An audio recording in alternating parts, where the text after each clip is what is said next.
All right, guys, today we're going to talk about pre-builts. We did a video a while back saying that really one of the only ways that you can get a graphics card these days is to buy a pre-built and or a bundle, which is kind of like my pre-built in a way. But I started getting a ton of emails and texts and messages and stuff from people going, hey, is this a good pre-built? Is this a good pre-built? What about this one? Is this one good? So I thought, okay, now we're going to do the all-inclusive how to buy a pre-built video. The all-new 5000D mid-tower airflow case from Corsair features an optimized front panel for maximum ventilation, while the integrated cable management and tempered glass side panel means you can show off more of your components and not your cable mess. To see the full list of specs and to learn more about the 5000D's flexible fan mounting options perfect for both air cooling and water cooling enthusiasts, follow the sponsored link in the description below. So one of the reasons why pre-builts are still one of the best ways to get a graphics card, especially if you're trying to build a whole system, and this kind of sucks for those of you that have already built like 95% of your system and you're just waiting on your graphics card. This may not apply to you necessarily, but to those that are like, oh, I want to build a computer, but I don't want to start buying parts if I can't finish it. So pre-builts might be something worth considering, and then you can customize it later on if you just want the fun of building the computer yourself. So the reason why these SIs or system integrators get graphics cards is because they are a separate business stream / revenue with the AIBs, the manufacturers, for those particular components. So for instance, let's say we're talking graphics card here. EVGA has a certain amount of partners that they partner with for SIs to offer EVGA graphics cards, and MSI does the same thing in Gigabyte. So these SIs have separate supply chain streams from the SIs or the manufacturers of the AIBs and even NVIDIA and AMD directly to get these cards without having to go through the same retail channels that you guys do. They actually call them channel partners.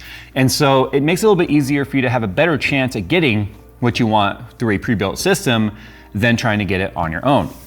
But there's some things I want to talk about here because SIs are not created equal. The landscape is constantly changing for SIs just like us when we're trying to buy parts because they are also subject to the same shortages and availabilities that we are. So in order for their businesses to survive, they're constantly adapting and changing the way that things are, prices obviously, the packages they put together. And so today we're going to kind of talk about what to look for to make sure that you're getting the most out of your SI build or your pre-built without getting hosed or paying more than what you should. Let's go ahead and start off with the platform itself. Depending on who the SI is. Now we've got probably more SIs than we've had, I think, in the past, because now we've got Corsair that's in the SI business with their acquisition of Origin PC. Obviously we've got Origin PC, you've got your Digital Storms. Now these are more of a boutique builders. These are the guys that have built like crazy water-cooled systems for $10,000, or you could get a basic system for like $1,000. Hypothetically, I haven't looked at what the prices are this week, but things are constantly changing. But most of these brands I know wanted to start tapping into the more entry-level and mid-market rather than being known for these crazy Aventum type PCs that cost 10 grand, fully spec'd up. They wanted to get more of the mainstream builder or buyer that's got maybe $800 to $1,200 to spend. So now you've got more brands offering these lower priced spec builds. But what happens with some of these brands too is they're starting to be offered by companies that offer other parts. So we use Corsair as an example. They do have pre-built systems. Obviously they're going to use a lot of Corsair products because it's a way for them to sell their products but already packaged and built into a system. So obviously if you go with someone like Corsair, you're going to get very Corsair-centric type builds. And if you're okay with that, then that's perfectly fine. Start shopping there. Same thing goes with like MSI. MSI builds laptops, they build parts, components, but they also have a small SI integration company or system integration company because of the fact that they only have a couple of different pre-built packages that they offer. They're not really customizable. It's like package A, B, and C. Here's how they're built. Buy it. There you go. Off it goes. But Origin PC now, with a company like Origin, they still have their crazy one-off builds that you can spec up and kind of lay out the parts how you want. And they also, because of their umbrella ownership now with Corsair, they offer a lot of Corsair parts. Corsair cases, Corsair RGB lighting, Corsair fans, Corsair AIOs, all that sort of stuff. Same thing goes for companies like NZXT. NZXT started as a case manufacturer, then started making AIOs and fans and power supplies and now motherboards, and they went, why don't we just throw it all in our own cases and call it a computer pre-built? So you can kind of see where I'm going with that.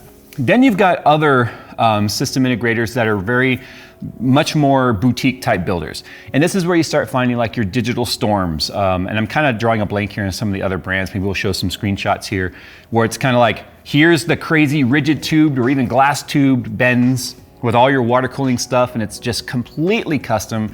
You know, the kind of stuff that you'd find around here that I would spend weeks building, they could do in much less time, and off it goes to you, and you don't have to take the time to build it. So the point I'm making here is the first thing you need to look at is what are the systems that they are offering? Are they more in-house products or are they customizable? Because what you're gonna start finding is with a lot of these SIs, they take a lot of control, where it's kind of like, here's our 5 packages. You can pick one, two, three, four, 5. It's built, it's assembled in a warehouse already, and off it goes. Which is gonna be undoubtedly one of the fastest ways to get a system to your door, because you're not having to wait for it to be built. You're not having to wait for any of the parts to be sourced, you're not having to wait for any of the tubes to be bent or whatever. It's just like buying a car on a lot. But if you're like, I want a custom model, well, then you gotta go through the order form and you gotta check the boxes that you want, and then you gotta wait for it to be built. Now, when it comes to the boxes that can be checked, now we're gonna talk about the customization of system integration builds, where some brands have been known to kind of, I don't want to say do switcheroos on you. It's just you really want to pay close attention to the fine print, because what you're going to start finding specifically with graphics cards these days is you start going through the list and it's like, here's the base price for this particular spec build. And it's going to be like an i5 or an i7 or an AMD 5 or Ryzen 5 or a Ryzen 7. And then you may not know exactly what CPU it is. Because what'll happen is you'll click on it and suddenly it's like a Ryzen 5 3600X. And you're like, wow, that's a last gen CPU and that's not even that high of a CPU. So then you go, okay, I want to spec that up. So then you click on the higher end CPU, and let's say you go with a 5000 series CPU, then it's probably gonna spec up the motherboard as well. And you're gonna notice the price starts to jump very, very quickly. And unfortunately, sometimes the price jump is greater than the price difference of the parts themselves. So that's something you're gonna wanna start playing around with. Bust out a calculator, go on to Micro Center, go on to Amazon, go to Newegg, start comparing the pricing and see, are they price gouging you by simply wanting to spec up the CPU? If the price difference between a 3600X MSRP and a 5600X MSRP is $200, let's just throwing that number out there, I don't know exactly what the price difference is. If the price difference is $200 MSRP, but they want to charge you $300 to spec it up, well, then you might want to start looking elsewhere, because it's obvious then that they're going to really start nickel and diming you on any of the spec upgrades. Because what a lot of these base builds are designed to do is to make them look okay, but not give you everything you want. So you start checking those radio boxes and saying, I want this, I want this, I want this. And what you're going to find is at the end of the day, for $500 worth of upgrades, to charge you $900 for it. So that's something you really need to take a look at. Another thing you really, really want to take a look at is, are they listing the parts that are specifically going to be used? Now, because of the part shortages, this is probably going to be a more difficult thing to find, which is the specific product they're planning on using. Oftentimes they'll show you a family. Like I said with the CPU, they'll use a Core i5 or Core i7, Core i9, and then you've got to click on it to see exactly what CPU it's going to be. But sometimes what they'll do is they'll let you spec up the CPU, but then they go with a very basic motherboard. I've seen system integrators put overclocking CPUs, like for Intel, into B-series motherboards that don't even give you overclocking functionality. So you paid for a spec up on your CPU, you paid for overclockability. Sometimes they'll do factory overclocking for you with the SI, but if you want to go in and play with it yourself later, and they throw it in a motherboard that doesn't support such things, well, you paid for extra that you can't even use. So these are things you're going to want to pay attention to. Are they showing you exactly what brand motherboard? Are they showing you exactly what model? Because one of the things you're going to want to do, spec out the system as you would build it, and then go look at reviews and read reviews on each individual part to make sure they're not just offloading something maybe nobody wants, but throwing it in a bundle at a better price, where you at the end of the day end up getting a product that's either inferior or you're just not going to be happy with because for whatever reason the product just didn't perform, and now they've got shelves of them sitting in their warehouse that they're just trying to get rid of as fast as they can. Same goes for GPUs. And this one is extremely common. You're gonna find that GPUs are listed as RTX 3060 GPU. Well, which one is it? You guys know with graphics cards, there are what, 35 different models or more of each number? You could have, 30 80s. Hypothetically, if there was actually any sitting in warehouses. Some of the SIs do still have 3070s and 3080s kind of trickling their way out. But what if you just click, okay, 3070, and it's got like plus $490 of charge, right? So that's gonna be plus $490 on whatever card that system came with, which is probably gonna be an older 20 series GPU, which is what a lot of companies have been doing right now. And then they'll charge you close to the retail cost of the card you wanted to upgrade to, on top of the cost of the card that was already in that system. So and this really makes my head hurt when I think about this, because it bothers me when companies do this, because it's taking pure advantage of you. If they are not deducting the price of the card that's already in the system and reducing the upgrade by at least that much, they're screwing you. Let me repeat that. If they put a $295 1650 in there, and you go, I want a 3060, and that's a $400 card. If they are charging you more than $105 for that upgrade, they're screwing you, because they're keeping the card that they've based the system price on and taking it out and putting this card in there. So if they're charging you more than the difference of the MSRP between those two cards, they are screwing you. Now, on top of that, if they don't tell you exactly which series card it is, I can guarantee you they're putting the cheapest one they can get their hands on in there. Because if you've now got a price spread of $100 to $150 between the cheapest 3060 and the most expensive 3060, remember the 3060 hypothetical, I'm well aware of the GPU situation, people. They're clearly not gonna put in the $150 more expensive card, because that's just profit out of their bottom line. So they're gonna start putting in the cheapest cards. Unfortunately, we've seen some SIs start throwing in refurbs, and they're not telling you that they're refurbs, because sometimes the refurbs are the ones that are easiest to get their hands on or be stock from their supply chains or the supply channels, and they're selling them to you as new product, but they're not telling you that. So these are the things you need to kind of keep your eye on. The most legit and reputable SIs out there are always going to list the product specifically. Just saying a brand is not good enough. Saying EVGA 3060 or Asus 3060 is not good enough, because there are wide ranges of prices and quality between their bottom dollar offering, which is quite often the MSRP price of a graphics card, which kind of sucks. But for instance, there are companies still making blower style 30 series cards. Remember, not even the reference card is a blower style, right? It's a dual crisscross fan, right? I guess technically that's not reference, but that's what the Founders Edition card looks like. They'll take the cheapest cooler that they can often, throw it on there. There's no sort of beefed up product on the board itself. There's not better capacitors. There's not better memory modules. There's not better controllers and MOSFETs and stuff. They're the cheapest that they can get to build the board to keep it at MSRP, because then the profit is higher for them to build it for cheaper. And if you're getting that product, but you're being charged a premium for it, you're being screwed. And these are the things that people really need to consider. The same thing's gonna go for memory. Oftentimes you'll just see a gigabyte amount and then DDR4, because they all use DDR4 now, and they have been since like 2014, 2015, some of that. So if they're not telling you specifically which memory it is, chances are they're gonna throw in the slowest speed memory that they can get their hands on, but they're gonna charge you a premium for it because you upgraded.